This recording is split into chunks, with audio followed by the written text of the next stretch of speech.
Assalamualaikum warahmatullahi wabarakatuh.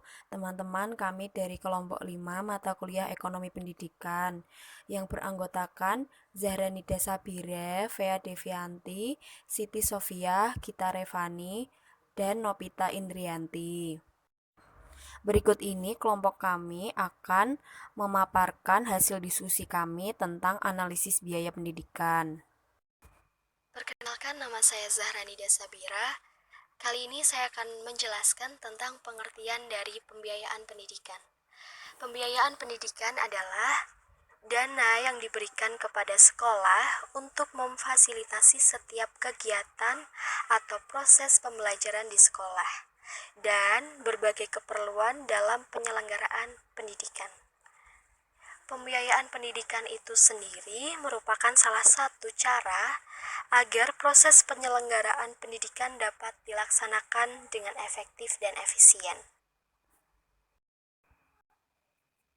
Materi selanjutnya masih saya yang menjelaskan. Saya akan menjelaskan tentang kategori biaya pendidikan. Yang pertama ada direct and indirect cost, biaya langsung dan biaya tak langsung.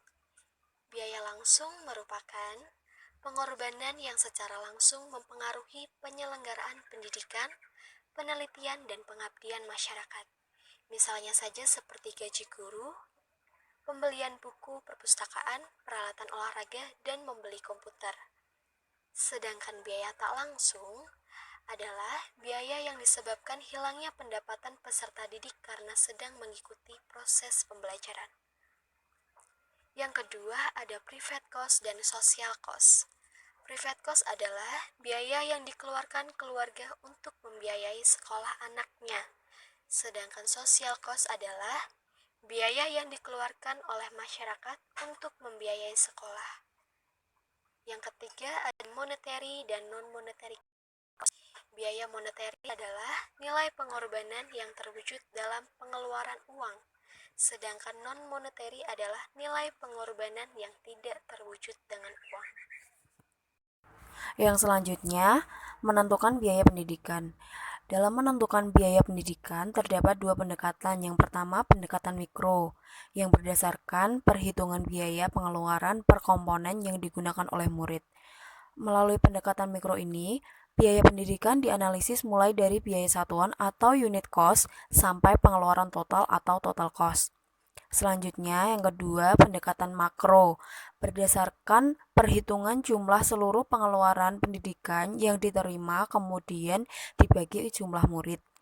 Melalui pendidikan makro dapat diketahui perbandingan biaya pendidikan pada tiap jenjang di berbagai negara dengan cara membandingkan biaya operasional pendidikan dan sumber keuangannya yang bisa dilihat dari persentase GNP atau Gross National Product di setiap negara.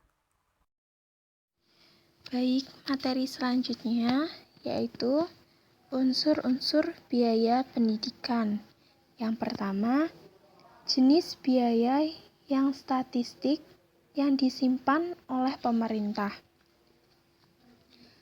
Bentuknya mungkin seperti anggaran pendidikan dari pemerintah pusat, seperti di beberapa negara di mana pendidikan dasar dan menengah diberikan secara gratis atau mungkin biaya lainnya seperti gaji guru. Yang kedua, biaya tidak langsung depresiasi fasilitas pendidikan. Depresiasi merupakan sebagai alokasi yang telah dibuat secara sistematis guna mengurangi atau menyusutkan jumlah suatu aset dalam masa umur manfaatnya, atau dapat diartikan sebagai penurunan dalam bentuk fisik suatu properti seiring dengan waktu penggunaannya. Yang ketiga, bunga atas pengeluaran modal. Mungkin termasuk di dalamnya bisa terkait dengan tanah, pembelian dan pengembangannya, gedung sekolah, kelas-kelas ataupun peralatan-peralatan lainnya seperti peralatan laboratorium dan lain sebagainya. Yang terakhir, biaya total pembebasan dari pajak properti dan pajak penjualan. Sekian dari saya kembalikan ke moderator. Di sini saya akan menjelaskan maksud analisis biaya pendidikan, yaitu yang pertama berisikan informasi mengenai tentang biaya operasional dan biaya gedung sekolah.